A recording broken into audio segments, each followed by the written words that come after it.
Hola, ¿qué tal están? El instrumentalismo de John Dewey. La experiencia para este pensador norteamericano no se reduce ni a la conciencia ni al conocimiento. La filosofía de Dewey, que nació en Estados Unidos en el año 1859 y murió en Nueva York en 1952, ha sido definida generalmente como una especie de naturalismo. Se trata, en consecuencia, de una filosofía que se mueve dentro de los cauces del pragmatismo y se sitúa en el seno de la tradición empirista también. Pero diríamos que Dewey prefirió considerar que su filosofía debía recibir el nombre de instrumentalismo, que ante todo se diferencia del empirismo clásico en lo que se refiere al concepto fundamental de cómo entiende él la experiencia, porque habría que decir que la experiencia de los empiristas, de los filósofos empiristas clásicos, queda simplificada, ordenada, purificada de todos los elementos de desorden y de error, y se ve reducida a estados de conciencia claros y distintos. De hecho, en la obra del año 1925, titulada La experiencia y la naturaleza, Dewey sostiene que la experiencia no es conciencia, sino historia. En definitiva, pues considera que el conocimiento también forma parte de la experiencia. La experiencia, en efecto, incluye también los sueños, no solamente el conocimiento, la locura, la enfermedad, la muerte, la guerra, la confusión, la ambigüedad, la mentira y el horror. Por lo tanto, la experiencia incluye también los sistemas trascendentales como la magia y la superstición, etc. Dewey lo que propone es una noción de experiencias que sea capaz de conceder la misma atención que se presta a la noble, honorable y verdadera forma de conocimiento o al verdadero conocimiento.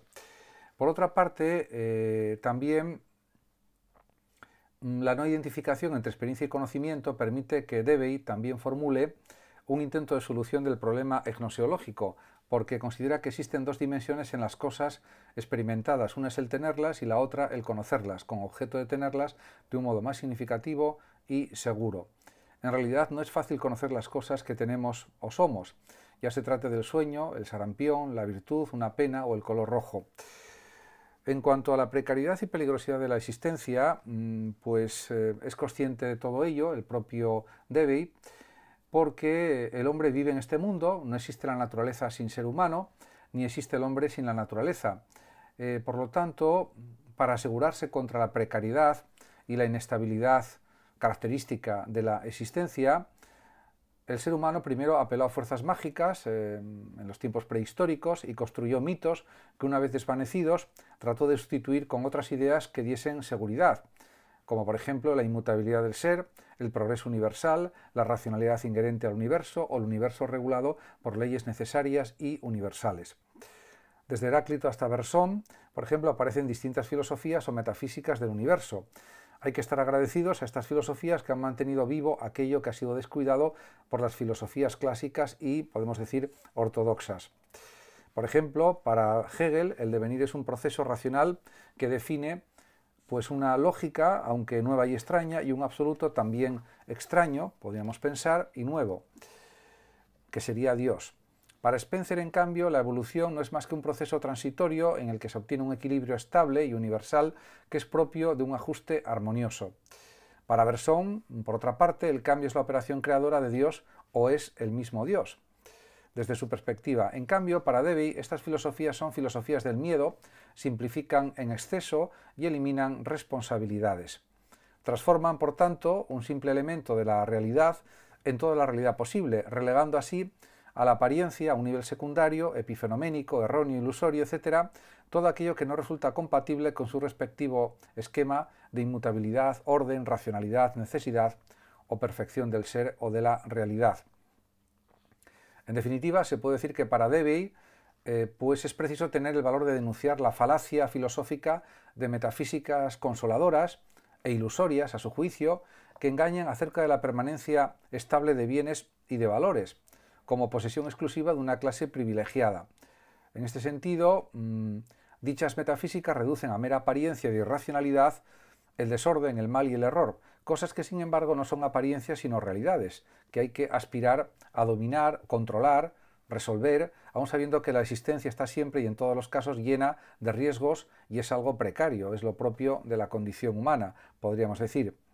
En cuanto a la teoría de la investigación de Dewey, pues se pueden decir muchas cuestiones.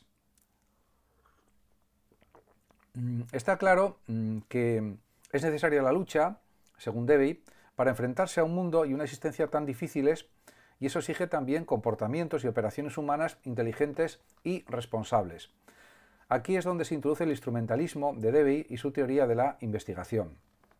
La verdad, según la mayoría de los sistemas filosóficos tradicionales, pues es estética y definitiva, absoluta y eterna. Debye, no obstante, no piensa así. Debido a sus intereses pues biológicos, considera que el pensamiento es un proceso evolutivo. El conocimiento, de acuerdo con los planteamientos de Debye, es un proceso llamado indagación, que en el fondo consiste en una forma de adaptación al ambiente. Por otra parte, el conocimiento también para él es una práctica que ha tenido éxito en el sentido de que soluciona los problemas que plantea el medio ambiente, entendido en su significado más amplio, y en la gran obra Lógica, Teoría de la Indagación del año 1938, Debye sostiene que la función del pensamiento reflexivo es transformar una situación en la que se tengan experiencias caracterizadas por su oscuridad, por la duda, por el conflicto, etc., convirtiéndola en una situación clara, coherente, ordenada y armoniosa. De forma resumida, se podría decir que la indagación parte de problemas, de situaciones que implican incertidumbre, perturbación, duda y oscuridad.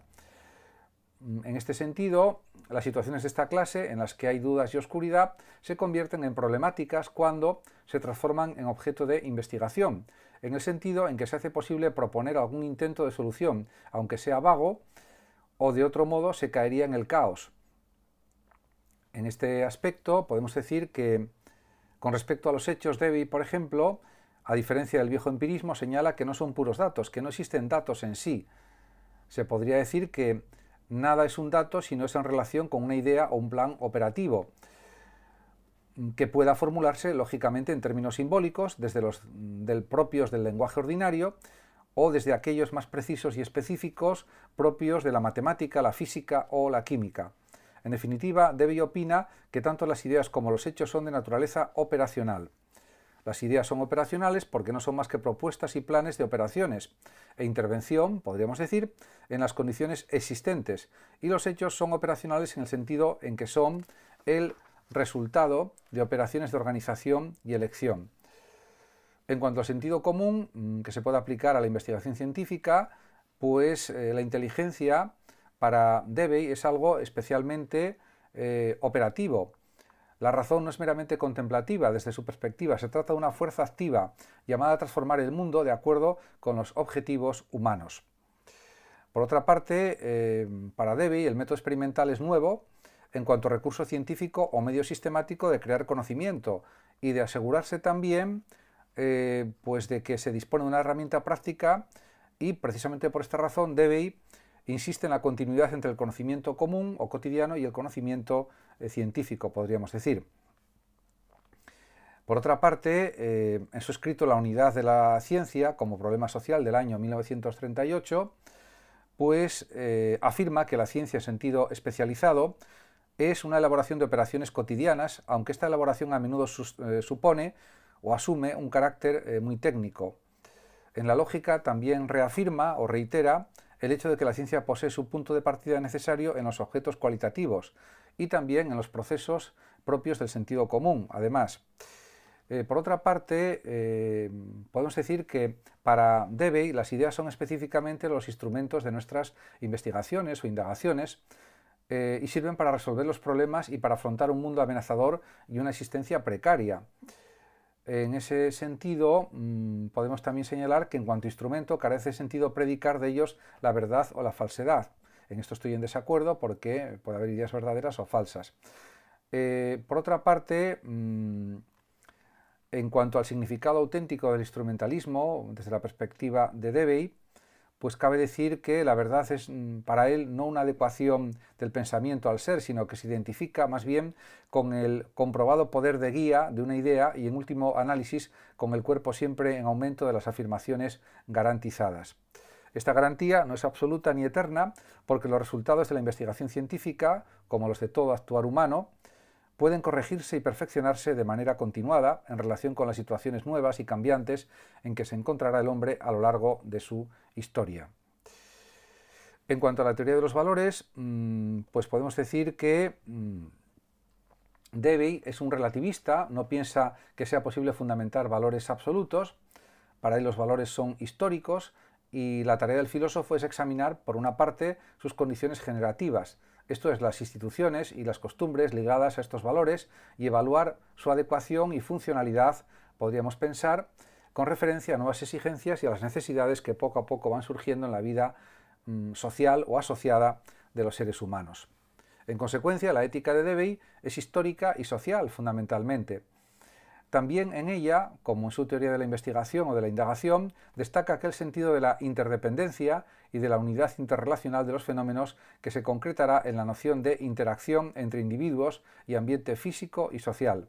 Por tanto, desde su perspectiva, también los valores son hechos típicamente humanos, son planes de acción, intentos de resolver problemas que se plantean en la vida asociada de los hombres. El objetivo de la filosofía es educar a los hombres para que reflexionen sobre los valores humanos más elevados, al igual que han aprendido a reflexionar sobre aquellas cuestiones que pertenecen al ámbito de la técnica. En ocasiones, Debye parece indicar o sugiere que el fin último de la vida de los hombres consiste en una especie de reino de Dios considerado como justicia, amor y verdad. Sin embargo, hay que insistir en un punto de extraordinaria importancia para el pensamiento de Debye. Se trata de la imposibilidad de distinguir entre medios y fines. Para Debye está claro que todo fin es a la vez un medio y todo medio es un fin. Y cada medio para él sirve para lograr un determinado propósito, y en ese sentido la actividad que produce medios y la actividad que crea y lleva a cabo fines se hallan íntimamente unidas entre sí o vinculadas entre sí, podríamos decir. Por tanto, es entendible que diga en su libro Teoría de la Valoración del año 1939 lo siguiente: fuera de la relación entre medios y fines no existe una problemática de la evaluación. Realmente, como se puede observar, es un pensador que tiene pues unas ideas propias, claro, de la primera mitad del siglo XX y finales del siglo XIX. Yo no estoy de acuerdo con su relativismo, por supuesto. Creo que es pensable un universalismo ético que nos viene bien a todos.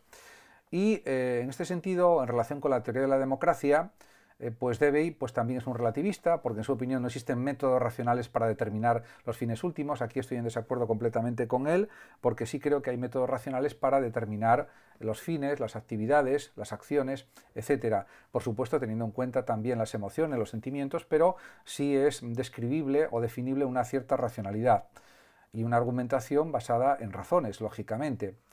Es entendible, por tanto, que Debye se manifiesta radicalmente contrario a los filósofos utópicos. Estos, al propugnar, diríamos, sus visiones ideales, sus utopías, nos han preocupado, a juicio de Debye, de dedicar una cuidadosa investigación a los medios necesarios para su puesta en práctica y ni siquiera han valorado con atención su efectiva deseabilidad moral.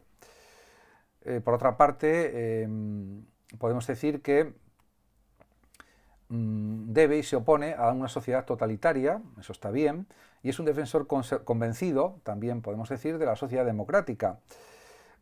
Por otra parte, la democracia para él es un modo de vida que podemos entender que es en el que todas las personas maduras, dice él mismo, participan en la formación de valores que regulan la vida de los hombres en sociedad. Lo que sucede es que esos valores, a mi juicio, tienen que ser objetivos, basados en la racionalidad y no relativos. En eso estoy en desacuerdo con el propio Debye. En su libro Liberalismo y Acción Social del año 1935, Debye afirma, por ejemplo, que el problema de la democracia, dice, son sus propias palabras, se convierte en el problema de aquella forma de organización social que se extiende a todos los terrenos y a todos los caminos de la vida. Por tanto, podemos decir que Debye promueve y defiende una sociedad que esté constantemente planificándose desde su interior, podríamos decir, y que atienda en consecuencia al control social más amplio y articulado de sus resultados. Debye además habla de una sociedad planificada, una sociedad planificada, repito, y vinculado con todo esto, también hay que decir que él también propone liberar la inteligencia a través de una forma más amplia de intercambio cooperativo a nivel intelectual, y esto está vinculado con su teoría de la investigación. Realmente, pues podemos decir que la teoría de los valores y la teoría de la democracia de Debye también se halla presente manifiestamente en su teoría de la educación, entendida como continuada reconstrucción y reorganización de la experiencia, para que logren aumentar la conciencia de los vínculos existentes entre las actividades presentes, pasadas y futuras, y que sean capaces de aumentar en los individuos su posibilidad de dirigir el curso de la experiencia futura en un sentido positivo, en un sentido de llevar una vida buena, una vida lo mejor posible, por supuesto. Muchas gracias a todos por su atención, saludos como siempre a los oyentes de Radio Sofando de México y hasta mi próximo vídeo.